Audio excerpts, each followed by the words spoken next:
The power for creating a better future is contained in the present moment. You create a good future by creating a good present by Eckhart Tolle.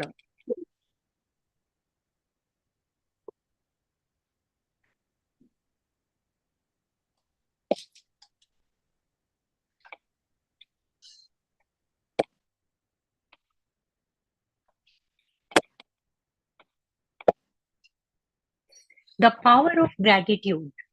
It is through gratitude for the present moment that the spiritual dimension of life opens up.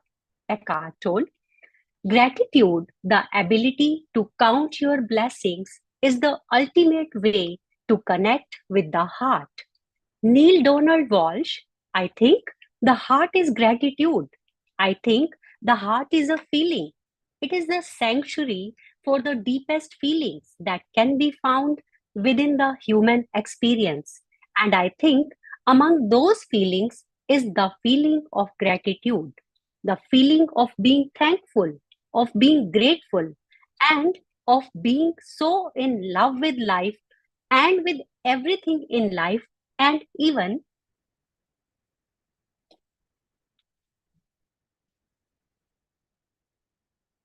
of being so in love with life and with everything in life, and even dare I say it, in love with ourselves.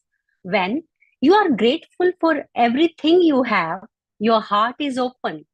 You appreciate the people in your life and they reciprocate, and gratitude creates even more abundance. Marcy Shimoff, people often ask me, what is the fast track to love? And there is one answer, I think gratitude. When we are grateful for what is going on in our lives, that is when our heart is open. It is a way that we actually register and savor the good that is going on in our lives.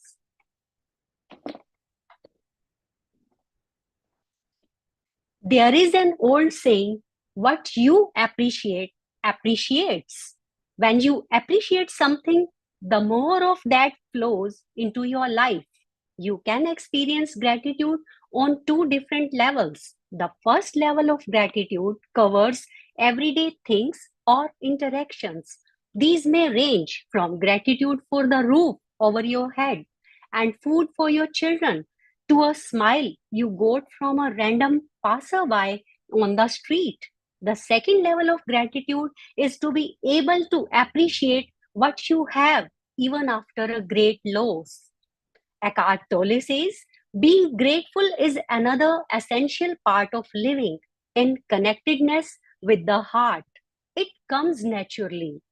Neil Donald Walsh says, gratitude is an attitude that changes everything. So, I tell people that if you really want to use gratitude powerfully, use it even before, not just after any particular event. Joe Dispenza says, we usually give thanks for things when they have already happened.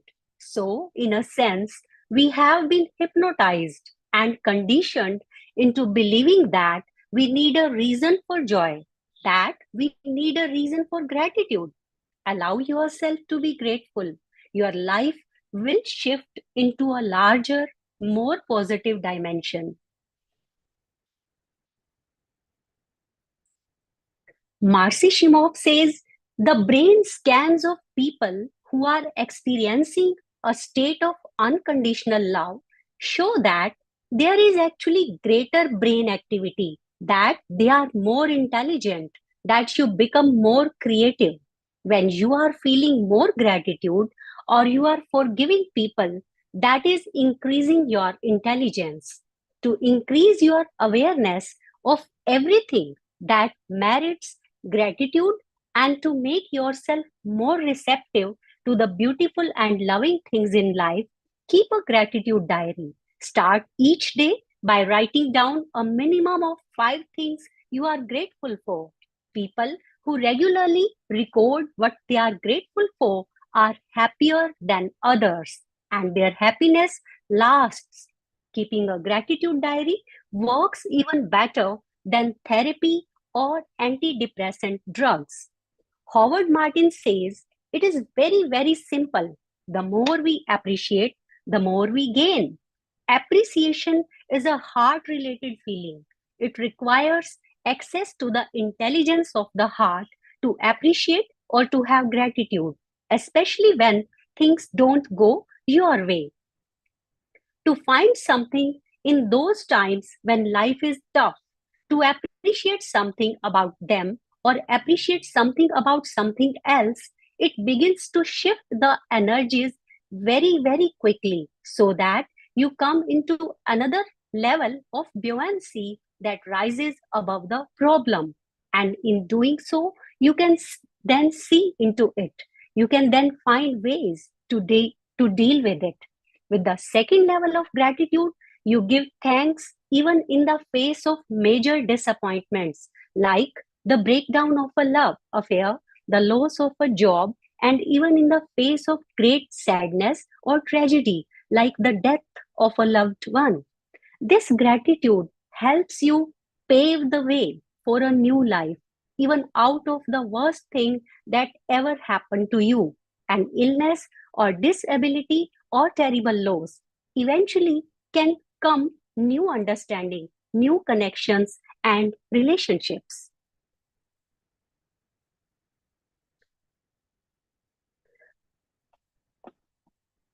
Rudiger Schache says if you express yourself in appreciation or in gratitude, it is like sending love to God, sending love out in the universe. Gratitude is opening the heart. And Paulo Coelho says, at the end of the days, when your heart is open, there is this energy of love that fulfills everything. Michael Beckwith says, when you begin to live at that level, the universe responds to that field. And then more and more and more things to be grateful for show up out of nothing. There is love in everyone, always waiting for the moment it can free itself, like a butterfly from its cocoon. You release love within yourself by appreciating life and the people around you. That love you send out will come back to you many times over, attracting people, ideas, and events that enrich your life. Mark Nepo says deep listening requires letting go of our internal argument with the world. We must exhaust ourselves of our assumptions. Marcy Shimov says that perspective helps us keep our hearts open in a state of love and living in a state of gratitude, living in the belief that this is a friendly universe changes everything. We move from feeling afraid and challenged to feeling open and looking at life through the eyes of love, through the eyes of the heart.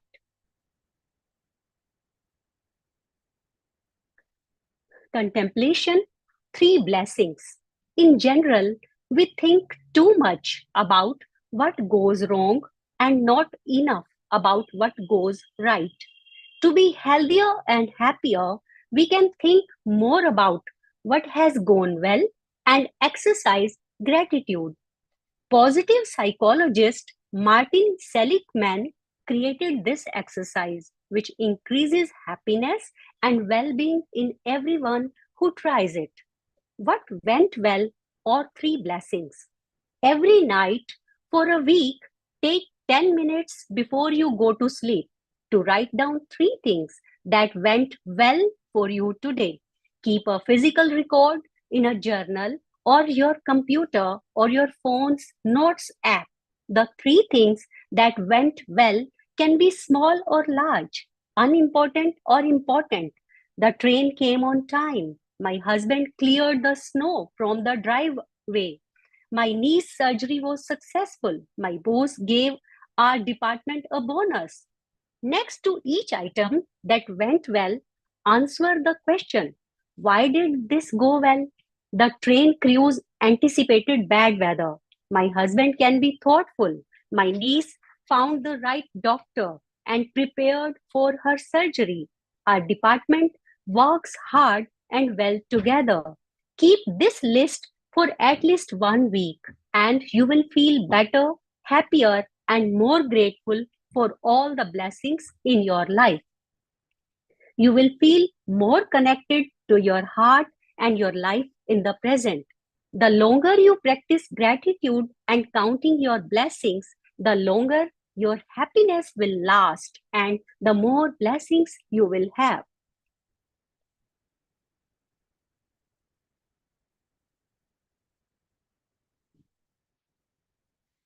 Becoming a person of the heart. You want to give Viren a chance, Suman? Yeah. If anybody wants, please go ahead. Yeah. Anyone else? Yeah, Shilpa has also written a raise. Yeah, no problem. Yeah. So, Mansi, I am in the travel, so Shilpa can continue. Okay. So you want her to read? Continue reading? Yes. Sorry, I did not Yes, hear it. Shilpa ji may start if she wants. Okay. Thank you, If you Suman do ji. not want to, you read for a while, Suman, since you were in the flow, and then you let Shilpa read. Like just Okay. since you were in the flow, I just did not want. Yeah. Yeah, Shilpa, Okay. you continue after Suman, no? Viren, you don't want to read now, no? Or you want to read later?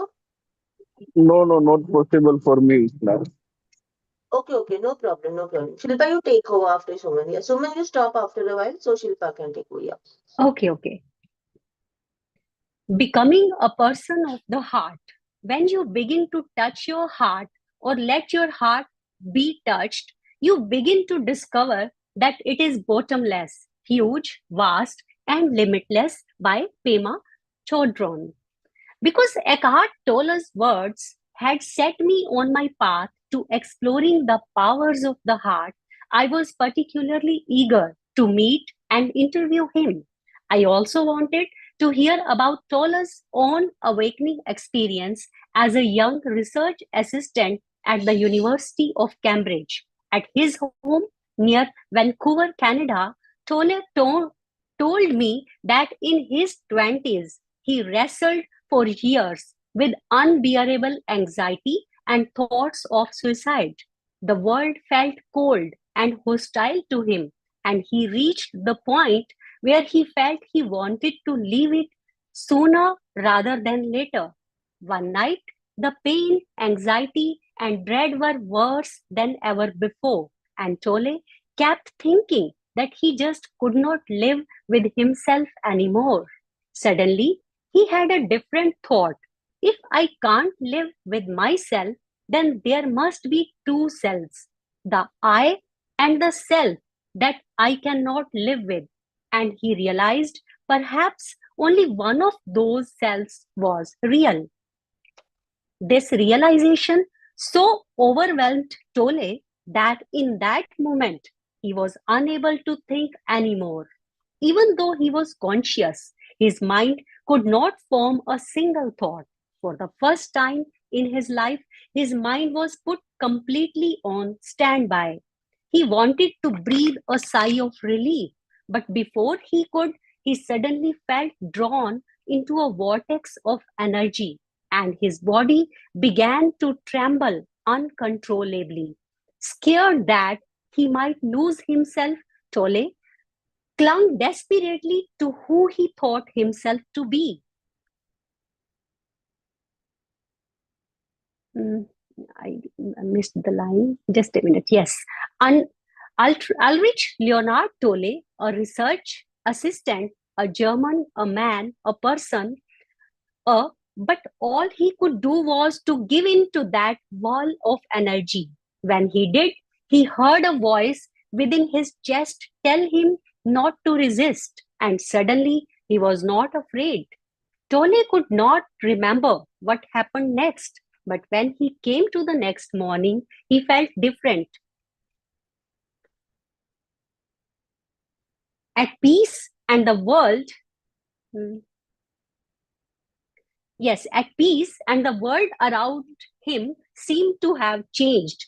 It no longer seemed hostile, but beautiful. Tolle strolled through the city in utter amazement at the beauty all around him. He felt as if he had been born again in some essential way. Only later would he understand what had happened to him. The intense pressure of his suffering that night had become so bad that his consciousness had been forced to liberate itself from his unhappy and fearful self. Tolle said it was as if his past had been suddenly erased and his future had become unimportant. The only thing that mattered was the present, the now. And in that powerful here and now, everything was good. Wherever you are, be there totally. If you find your here and now intolerable and it makes you unhappy, you have three options: remove yourself from the situation, change it, or accept it totally. If you want to take responsibility for your life, you must choose one of the three options and you must choose now. Then you must accept the consequences. By Eckhart Tolle, The Power of Now. In his new state of consciousness, Tolle realized he only needed to be himself. His true purpose was to be in the present. According to Tolle, we all can reach this state of consciousness of being in the now, of pulling body and soul together into one consciousness when we shut down the noise of our thoughts. Then we are able to connect with our heart, the conduit to our true essential selves. By focusing your awareness on your heart, by listening to the voice of your heart, you get an understanding of who you really are. You are more than your name, nationality, profession, or any other label. Even if you were to adopt a different name or change your nationality or profession, you would remain yourself.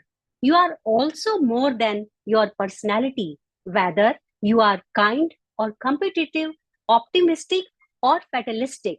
You are also more than your physical body. If you are seriously injured, you may change in some ways, but you are essentially the same individual. Yes, now Shilpa ji may continue.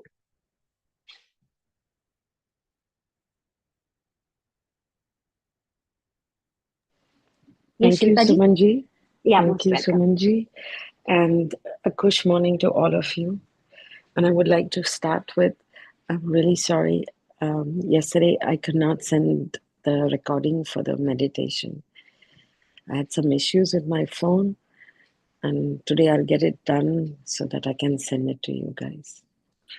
Okay, so let me continue. Nonsense, yeah. Go on. Okay, from Dean Schrock, right? Okay. Yes, yes. Just a minute, I'm trying to. Why is it not going? Okay. If I could create a new diagnostic code, I would actually call it forgotten identity. I think we have genuinely forgotten who we really are and the power we have and our real essence. Your true identity is your heart, the seat of your soul, the most authentic, the most genuine, and the most profound core of yourself. Your heart and soul are your essence. Your personality operates in the world of your five senses, but you don't perceive your soul with those senses. Your soul is beyond the world of labels, living up to an image that you have of yourself or that other people have of you is inauthentic living, and that's what Eckhart Tolle says in The New Earth.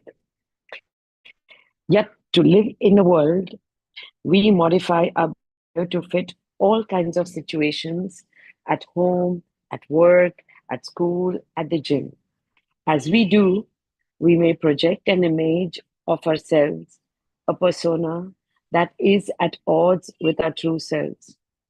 This personality can make us afraid to be as we really are. So sometimes we deny our true selves and hide behind a mask. Deepak Chopra.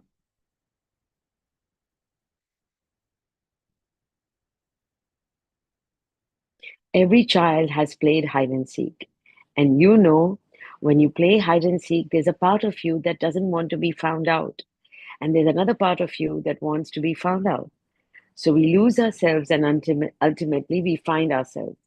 That's the play of life. In a way, you spend your whole life playing hide and seek. On the one hand, you hope not to be found because you're comfortable with the personality you have assumed. On the other hand, you want to be found because deep down, your personality chafes against your true self. To resolve this discrepancy, align your personality with your soul. Mariana Williamson.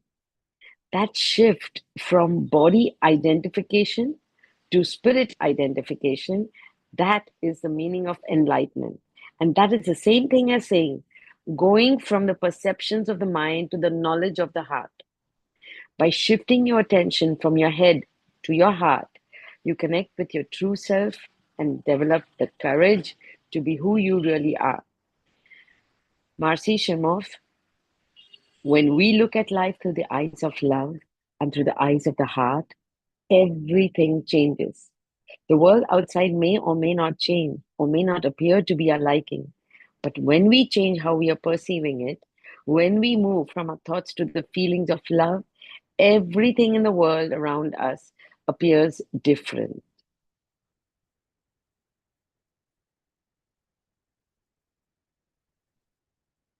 When we look at the world through our thoughts, through our minds, it can seem difficult or hostile. We have 60,000 thoughts a day and 80% are negative. But when we drop our attention into the heart, we start living more from the heart. Life appears different. The world looks different. Marcy Shimoff says, instead of a negative place, it becomes a friendly universe. Einstein said that the most important question a person can ask himself is this a friendly universe? And the people who are happiest answer, yes, this is a friendly universe. That doesn't mean that everything is always going your way. What it means is you believe that this universe that is on your side. There's nothing either good or bad, but thinking makes it so, says William Shakespeare. Keeping your heart open keeps you connected to your essence. Your true self is effectively a universal self, your true identity, part of something much bigger than what we might call the soul of the world. You are your soul first and your body second.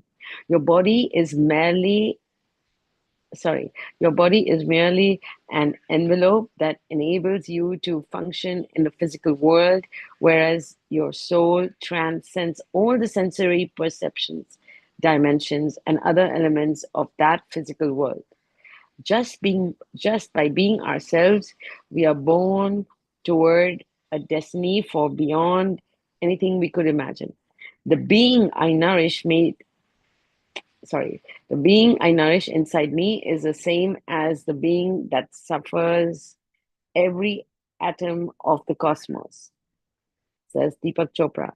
Staying aligned with your heart and soul connects you to the universe. Human beings are made of body, mind, and spirit.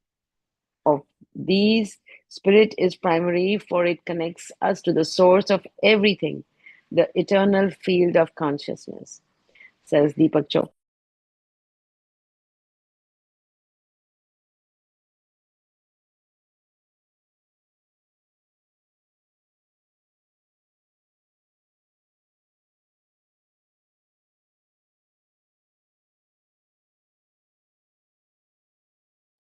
We lost you. Shilpa, I think you went on mute.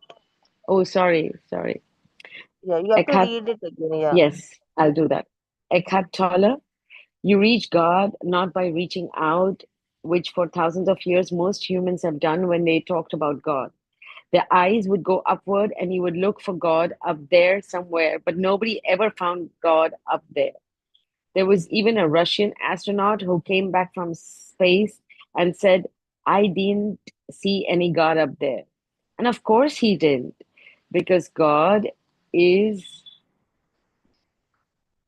is the divine dimension that is the essence of who you are. And that is heart, the heart of the universe, the heart of who you are. There's no between true there's no difference between your true self and somebody else's. We are all connected. As Thaler writes in The Power of Now, you just can feel it because your mind is making too much noise. Neil Donald Walsh. In my awareness, in my deep understanding, all of us are manifestation of the divine. That is, each of us is a singularization of God itself.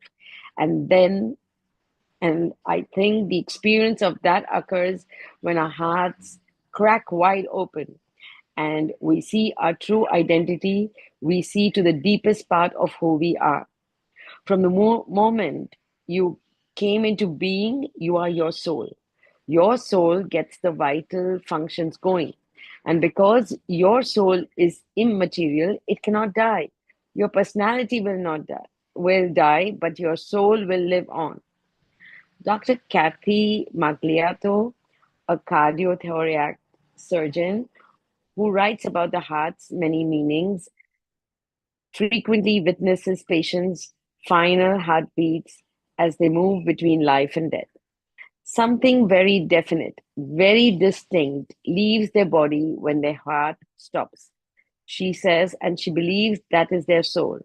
She also believes that the soul resides in their heart, because once the heart stops, the soul departs. It is only in the individual that a soul is given, says Albert Einstein.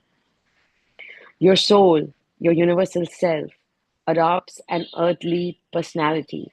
Your personality tends to emphasize the differences between you and others, but when you recognize that you are a spiritual being having a human experience, that we are all spiritual beings, you see the connectedness and realize that you are first and foremost a soul.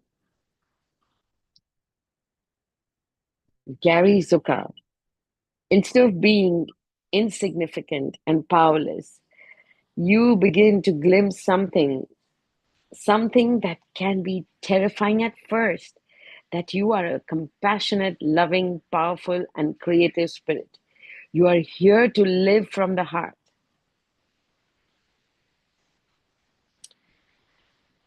Okay, so the contemplation, a sense of soul on earth.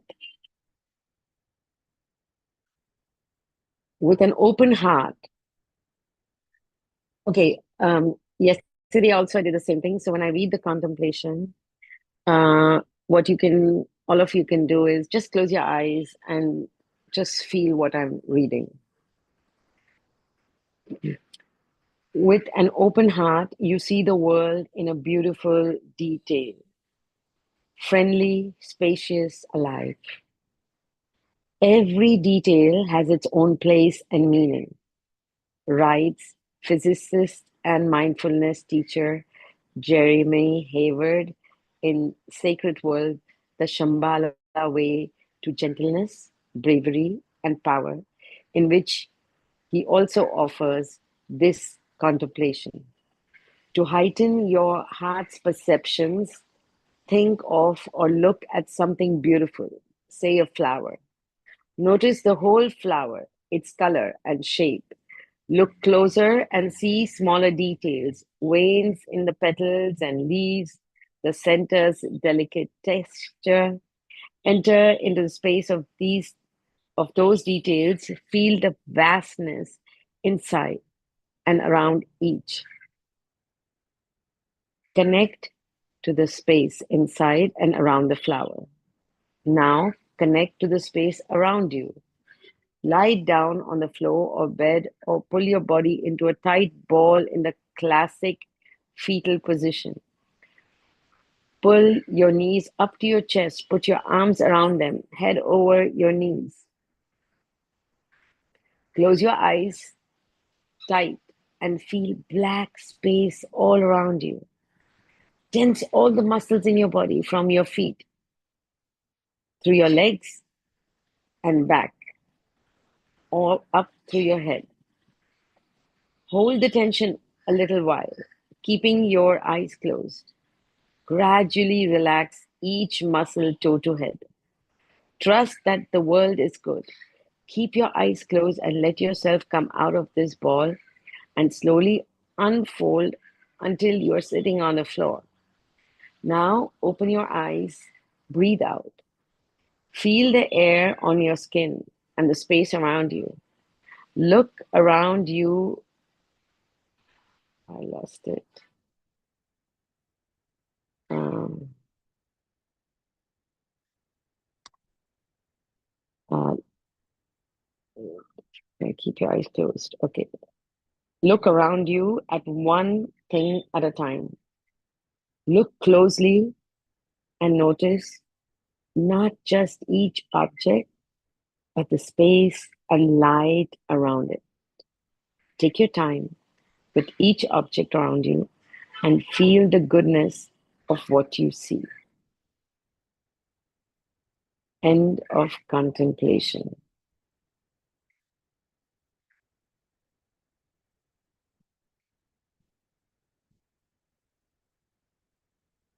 Eight, creating. So, do we want to stop today because we want to reflect and discuss, and you want to take us to something, Shilpa? Yes, I would love to. Okay, okay, yeah. So then let's stop here so that we get enough time and we don't get overextending. Yeah, just a minute, huh? I'll just check how much this chapter is, but and we'll stop. Yeah, I think we can stop here. Is it okay with everyone? So we read the eighth chapter tomorrow. Yeah, yeah. Okay, yeah, yeah. We open up for discussion. Anyone wants to say something, share something, feel free, and then Shilpa will take us through the meditation.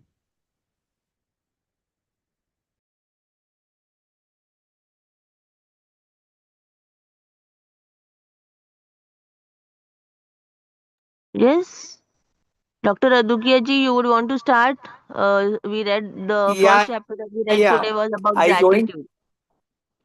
Yes, I think the gratitude is a must. Matlab, it is there in all the books, all the because when we are in a gratitude mode, we are humble. We are in the receiving mode, and author has very nicely explained how to have a power of gratitude. I was reading this book, Science of Getting Rich for Tomorrow's Failed. I came across Thomas Troward and other authors who insisted on having gratitude. This is my sharing on this chapter. Thank you. Dr. Adukia ji is an author of a book, Magic of Gratitude, right? The Magical Powers of Gratitude, right? Dr. Ji? Yes, yes, yes. So he is a co-author. It's been written by multiple other authors together. So yeah, and it is very similar about from like the Magic book by Rhonda Brand. So these are the books who take us into very deep level of gratitude. So yeah, that's just wanted to. I just remembered of that, and I just felt one more thing today that this every book, every good book that we have covered, gratitude is this one thing which is there in each and every book or everything that we read, and so it is such an important thing we have to follow. And basically, even in our shastras and even in our culture, we see it is gratitude is like the base. So every festival that we have, if we see that the seasons and everything, we have festivals at the end or at the beginning of every season, like as rituals to welcome the new change or things like that. And it is all, if we go deeper into it, it's all deep rooted in gratitude. So recently, like few months back, my daughter was like a part of one of her school activities where she had to do some Sanskrit or Marathi shlokas. So in that also, the first thing, Karagre Vasate Lakshmi, and there is this another one where you touch your feet in the ground. So it's basically you feel you give gratitude to your hands and your feet to the earth because you're touching it, standing on it. Then there is this where you start the work before you start your day, you do your hand. So there's so many things I feel. Even the prayers we read, we say like Vadni Kavar Gita is one of the prayer we have, which is about showing your gratitude to food before you take the first bite. So it's everywhere. And one thing I just felt, I remembered, I just thought I'll just add that apart from gratitude writing, there is one thing I feel is very helpful, especially if anyone wants to work on their self-esteem, and even if not, like it is basically writing a victory log along with the gratitude journal. So I do that, practice many a times, and I advise many people to do that, and it really helps. So writing a victory log is basically as you write five or whatever, 10 or whatever number of gratitudes you would like to want to write every day in a journal.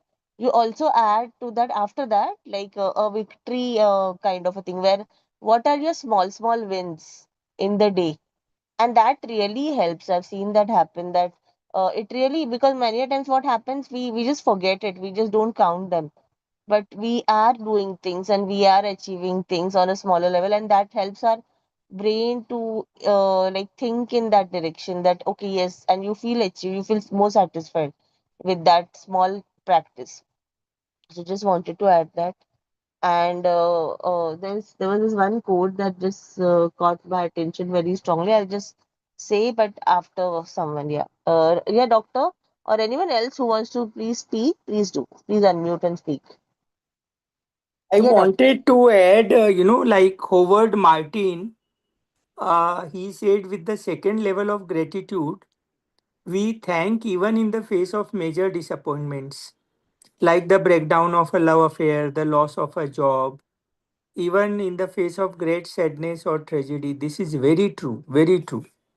And gratitude can be unlimited, gratitude to the self, gratitude to the bed, gratitude for the good sleep, gratitude for the day, and like food, everything can be a subject matter of gratitude. And we have some our group members who takes 21 days gratitude, 1 month gratitude.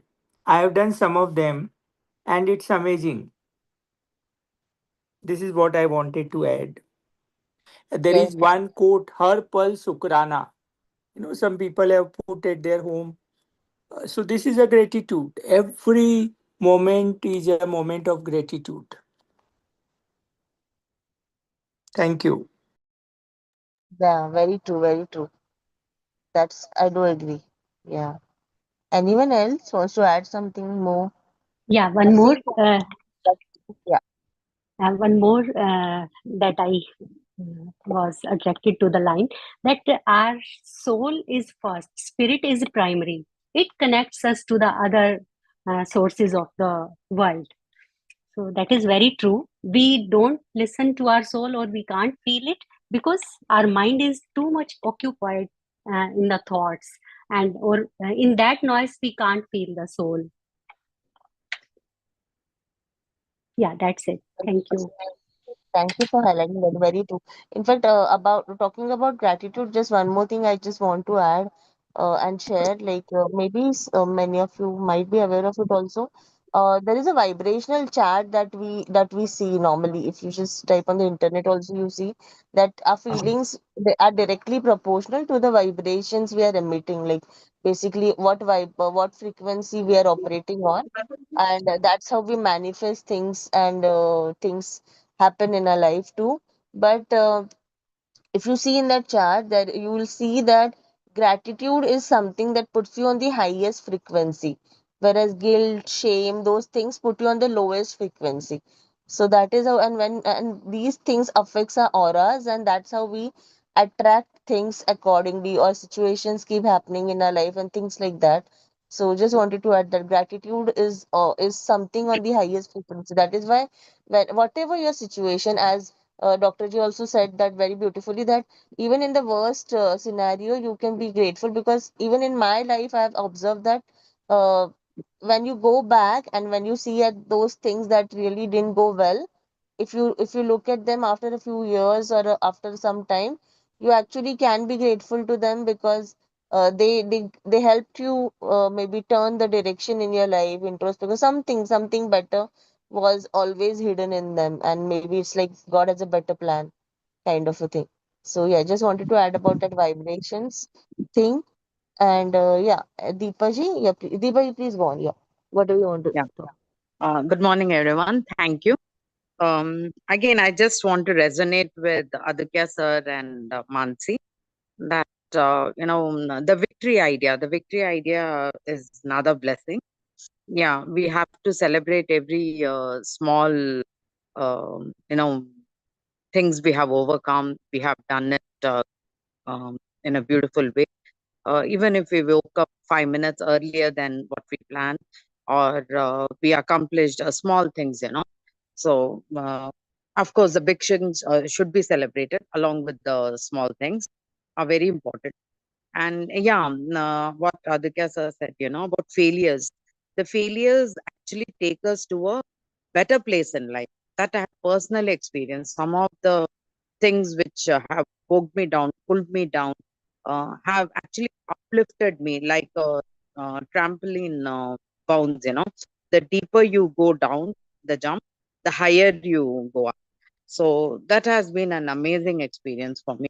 Personally, I have had such incredible experiences where I have had too many failures, and that has shown me how strong I am, how resilient I am, and how I can go higher than before I had that failure. So, yeah, I just resonate with everything we are talking about today. Thank you. I would like to talk about some of my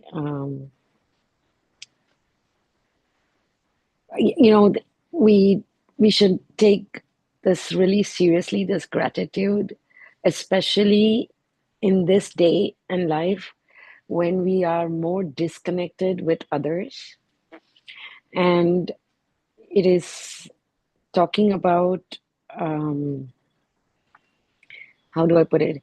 There are physical benefits which can be seen. So I see the younger generation very, very anxious. I'm not only talking about the Gen Z, but just the millennials too. They're all going through anxiety, and now even young kids are talking about anxiety. The parents are anxious. They're more into their heads and rather than into their bodies. And so I find gratitude isn't just a feel good emotion. It has some really measurable benefits for both physical and mental health. And this has been backed by scientific research. So, some of the things that I do remember is first of all, it boosts immunity. And second, I don't know if you know, but it lowers blood pressure. And then, as Adukya ji said, that it improves sleep. And the fourth important thing which it does is it reduces inflammation. Because then you are not in the loop of having too much adrenaline. And mentally and emotionally, it enhances resilience and also helps to strengthen relationships. So that's what we are all for, right? To strengthen relationships, to feel connected. And this all, in general, moves us from the city of lack or scarcity to a mindset of growth. And I also want to, I like the word, just like Deepa ji said, the victory log. I think that sounds so nice compared to the gratitude journal. I mean, there's nothing wrong with that, but the victory log sounds a bit, appealing to me. So, yeah, we should make gratitude a part of our daily life. Thank you. Yeah, thank you for adding that. Yes, and even want to say, I just would like to highlight one or two things from the chapter that I really from the book actually, or the chapters that we read today, that I really loved. So just adding that, and meanwhile, if anyone wants to speak, you please raise your hand, or maybe you can go after me and you can finish, and then we'll open up for, and we'll give Shilpa the lead to take us through the meditation. So yeah, we can start at maybe 7:55 the meditation if everyone is done with speaking, and we can keep this as a time for every day. So whoever wants to leave at 8:05 also can benefit out of it. So yeah, just two three things, like one thing I, from I the want from to the share, next chapter. Yeah, please Viren, I'll stop. Yeah, go on. so not specifically from the book, but I want to share my gratitude and thanks to Yeah, specifically. go ahead. Yeah. Yeah. So thanks Your to voice is breaking. There is some disturbance in the background, I guess. just a minute.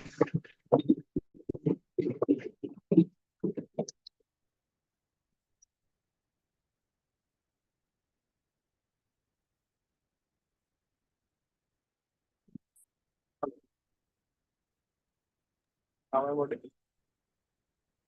Yeah, a little better, but still not very clear. Try speaking something so we know. How about it? Yeah, but it's very distance. Your sound is sounding very distant.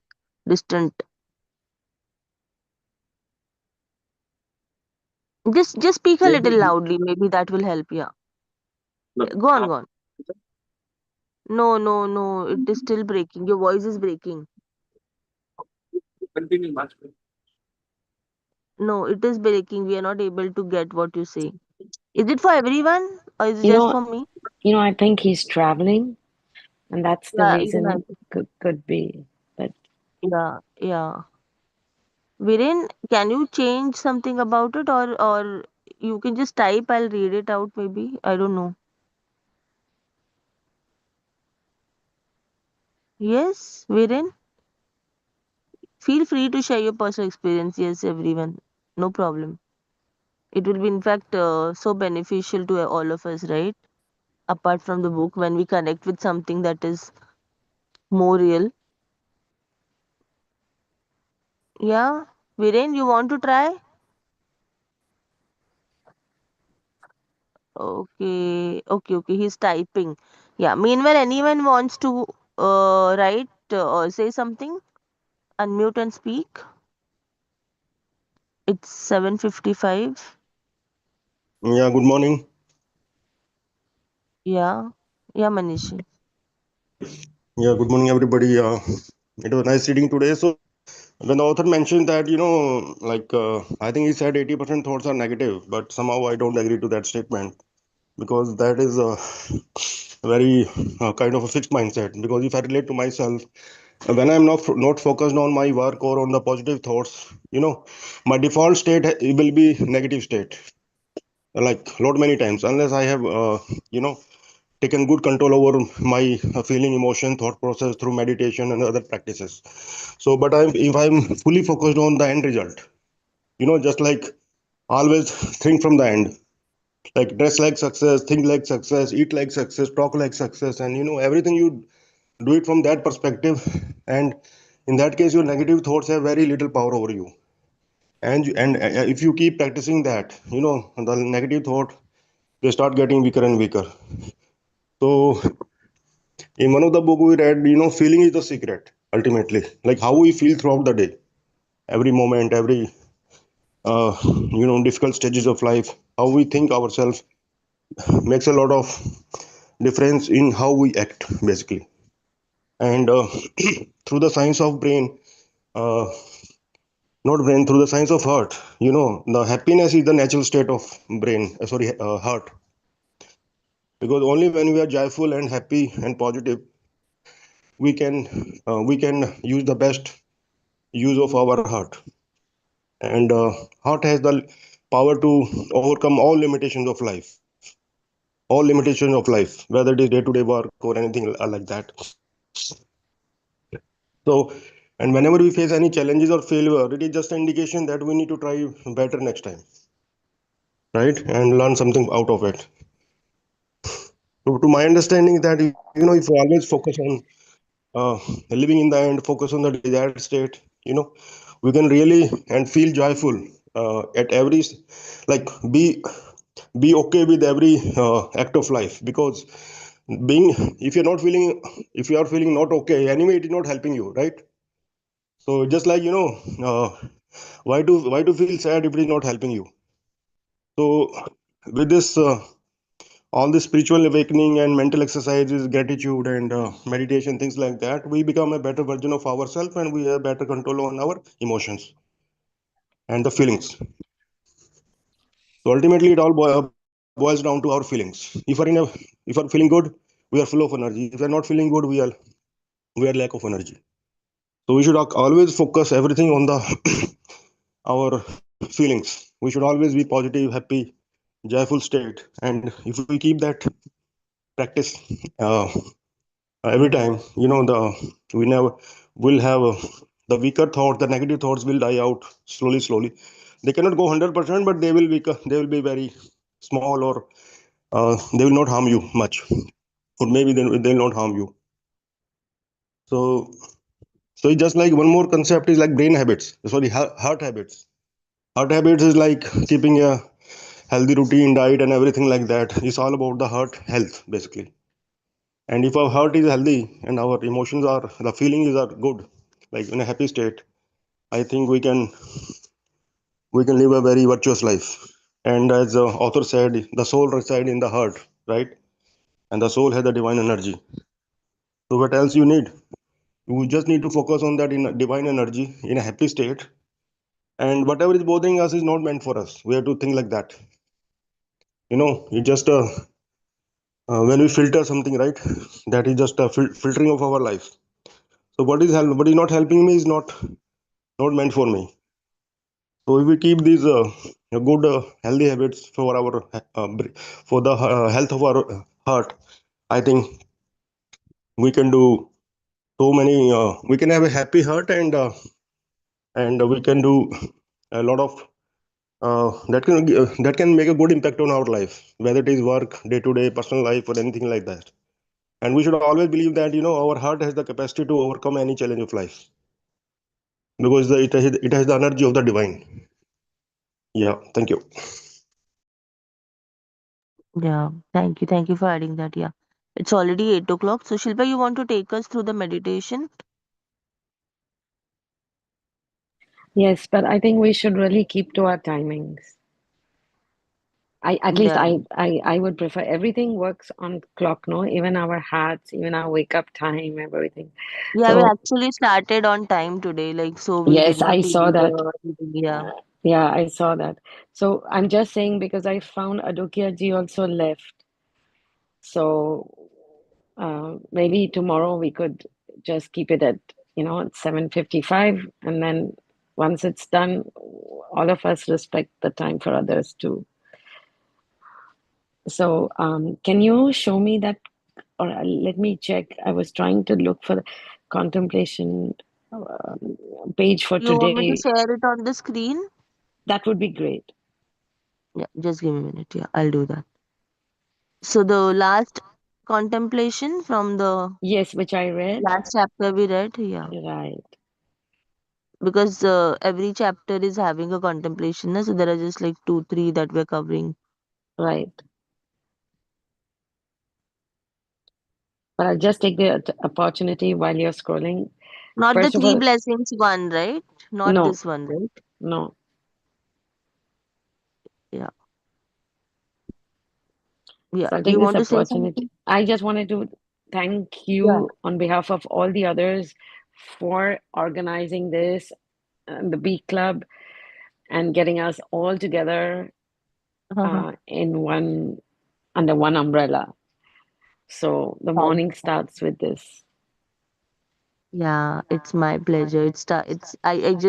I started this with an idea of doing it for myself.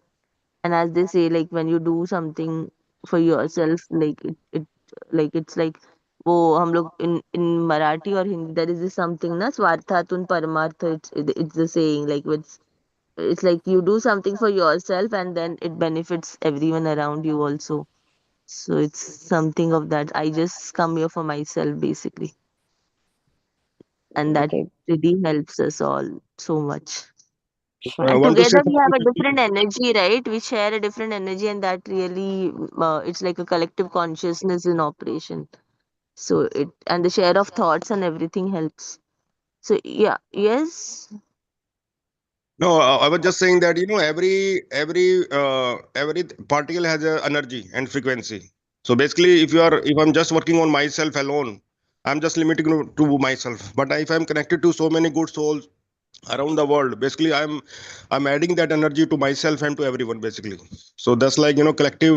You get the collective benefit. Everybody. Yeah. yeah, true, yeah, Okay, very let true, me yeah. start because Passionate it's about it. already 8:03. Let's begin. So today we will be sitting, or you could even lie down. How about it? You could even lie down if you want. Um, so if you're sitting, then you sit with your back not on your backrest. You sit on the edge of your chair. If you have a chance to lie down, that would be really great today. And then make yourself comfortable, whether you're on the chair or on bed. Just see that you have a long back. For that, I would like you to take your arms sideways all the way up towards the ceiling, fingers pointing towards the ceiling, and just move your head up and look with your eyes if your elbows are straight. Most of the time, we do not stretch our elbows to its ultimate function that it can do. So just stretch your elbows and release your shoulders. So even when you are lying down, just release your shoulders. And then keeping the length from the sides of your body, just keep that length and do not let the length go. So just hold on to this length. And then, so if you're lying down, you can see that you can bring your thumbs on the floor or on the bed, on the mattress. So that's how you're going to stretch, how far you want to stretch. And then just breathe into your chest, which has opened up. And now close your eyes. And just keep breathing. Your arms are stretched. And even if it's a little bit uncomfortable, I promise you I'll bring you into a happy zone now. Now, slowly and surely, just watch yourself breathe. Remember, Eckhart Tolle said that there were two selves, one that was watching the other. So watch the other breathing.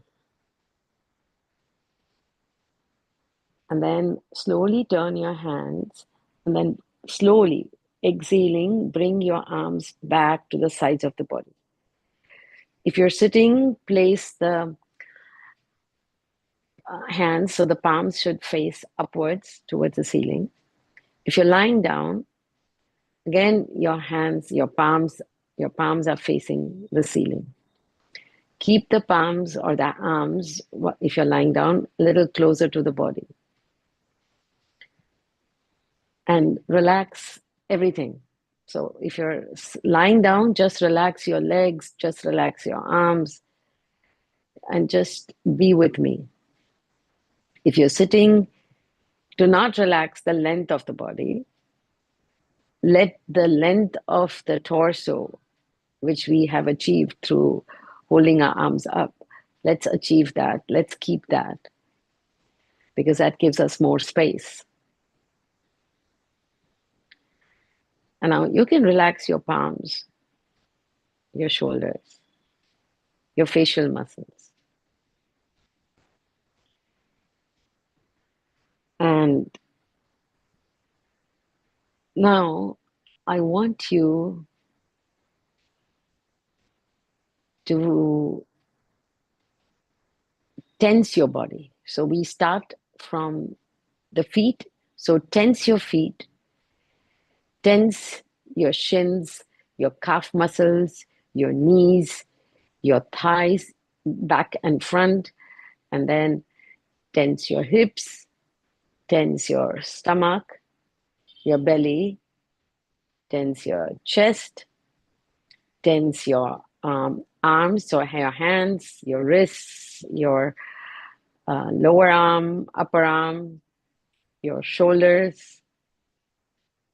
Keep everything tense. You can even roll your hands into a fist. So that will help you to tense your body. Just keep your body tensed. Tense your facial muscles. Tense your neck. Keep everything tensed. And keep breathing. Just watch what is happening to your breath. Do not label it. Just watch. Be a witness. While your body is tense, hold on to this contraction. Hold on to this contraction. And Shilpa, we have to now make it intense or tense? I didn't get it. hold on to this contraction. Tense your body.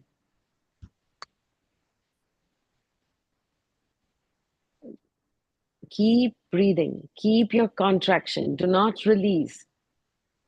Keep your contraction. We'll release one thing at a time. So we started with our toes. We'll begin also with our toes. So now you will release the tension in your feet.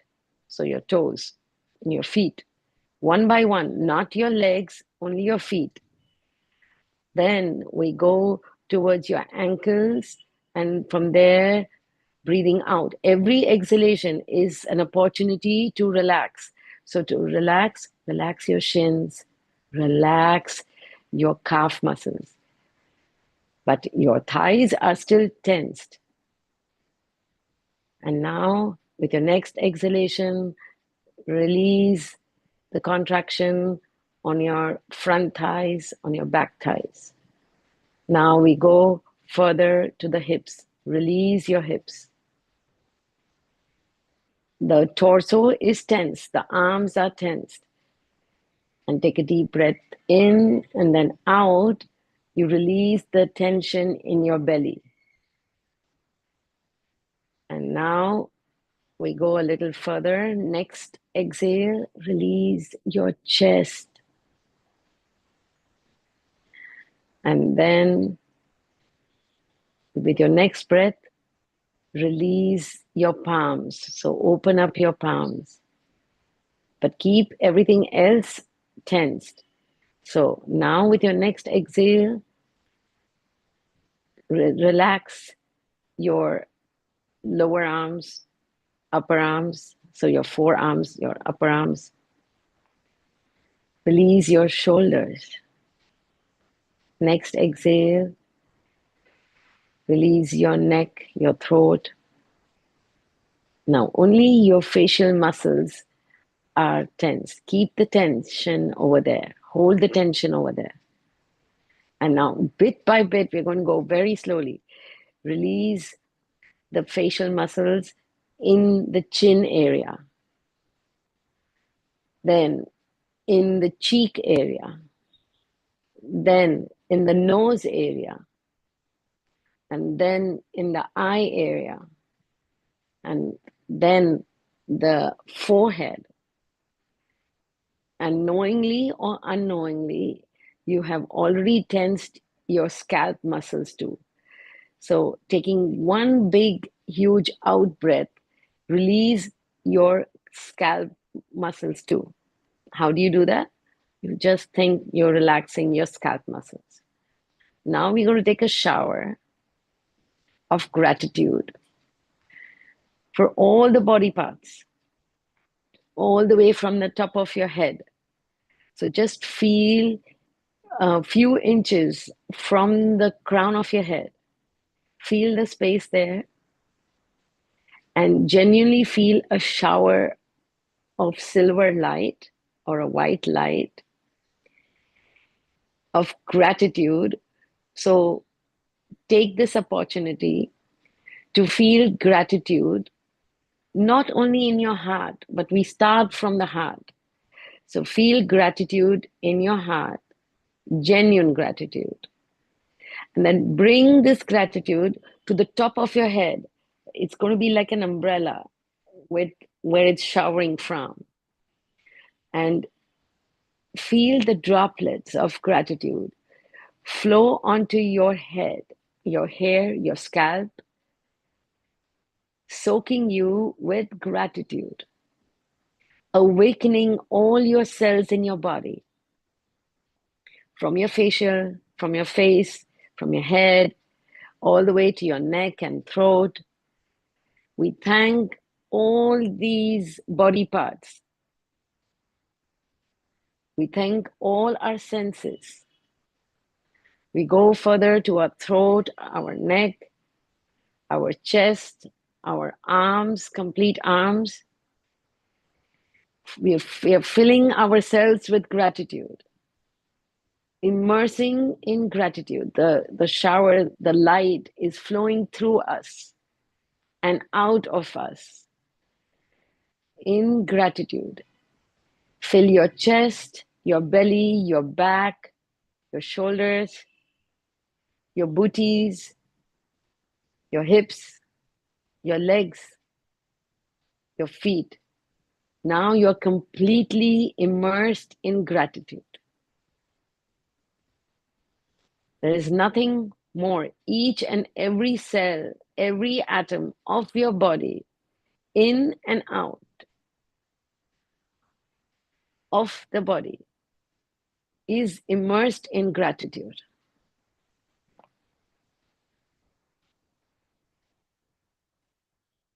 Take one deep, long breath in and out.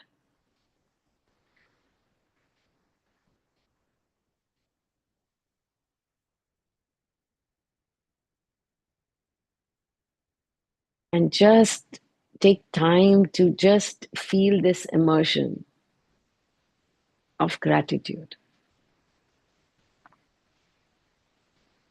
All the things that we do into doing and being could not take place if you did not have this temple,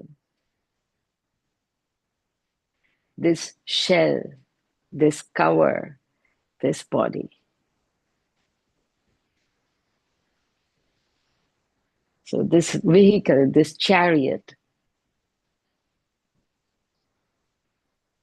this is the place from where we also experience it. And there's somebody who is observing this, and that is what you are.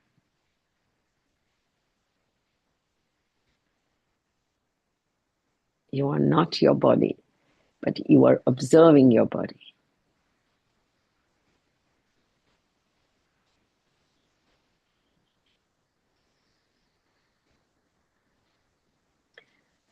And then let a wave of happiness drench you once again from top to bottom, all the way into the glory of happiness.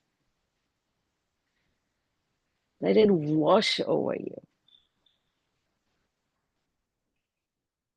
So you are in a puddle of happiness and in a puddle, a bigger puddle of gratitude.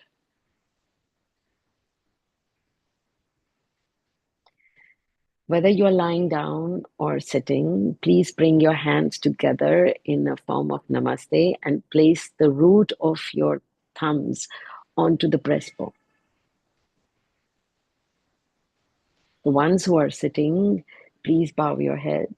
The ones who are lying down don't need to do that. Just see that your chin is facing towards your chest and not towards the ceiling for the ones who are lying down. And then feel this deep sense of gratitude, because now you are gratitude. You don't have to be, you are gratitude.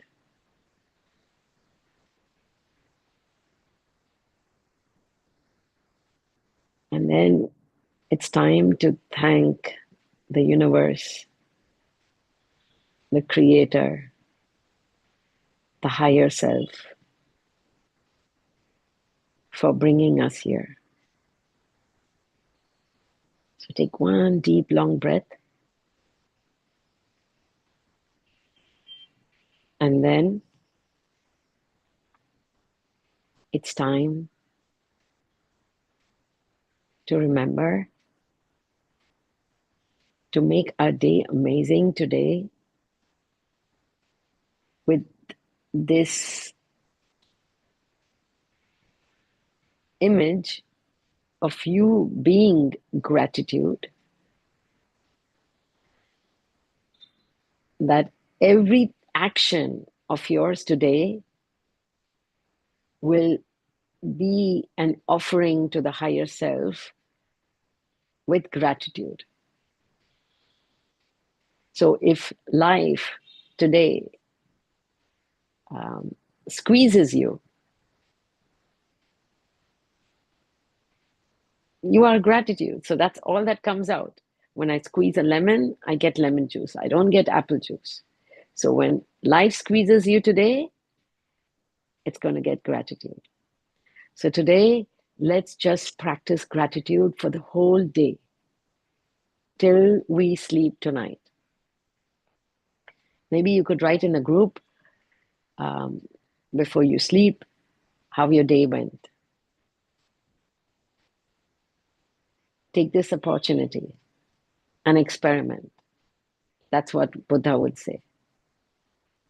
So with this, I would like to close our meditation with one deep, mindful breath.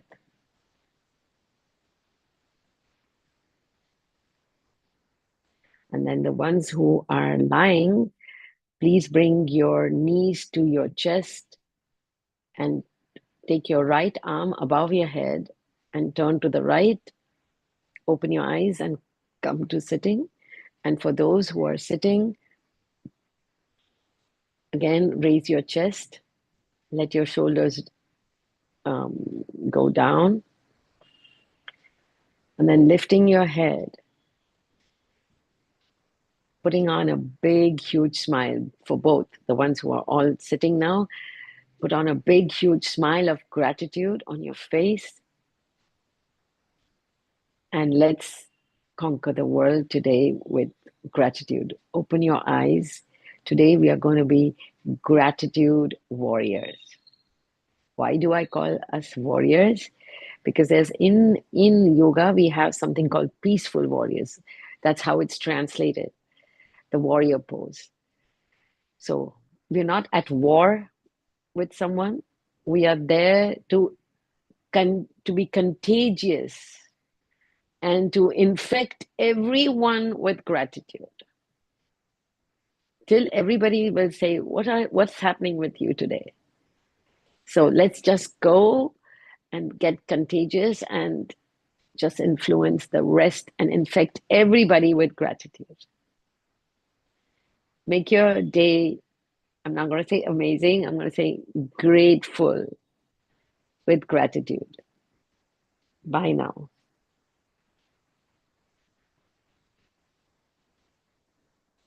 Yeah, I just want to add one thing here.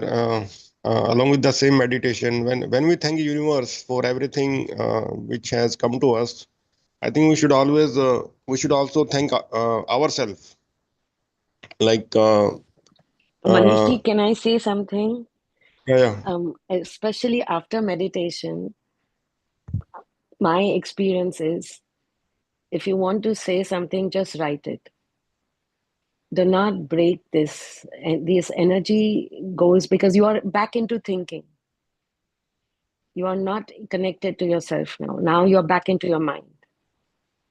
So if you take the time, so I'm talking from experience, nothing against what you've said is right. Take this opportunity to write in the group. So you slow down your thoughts. You're into thoughts. So if possible to all of you, right now, just go into this flow. Don't go into thoughts. Because you're adding, judging, this all this again comes, you've left the field of meditation. So be in this meditative state as long as you can, and it will come. This is just a suggestion from my experience, Manishi. I hope you take it in good faith. No, that's okay. That's fine. Yeah. Okay, so let's end. It's already 8:23 right now. Thank you so much for giving me this chance. Thank you And for taking us through all this, Shilpa. Thank you everyone for staying till the end. Thank you so much. Yeah, too very much grateful. Thank you.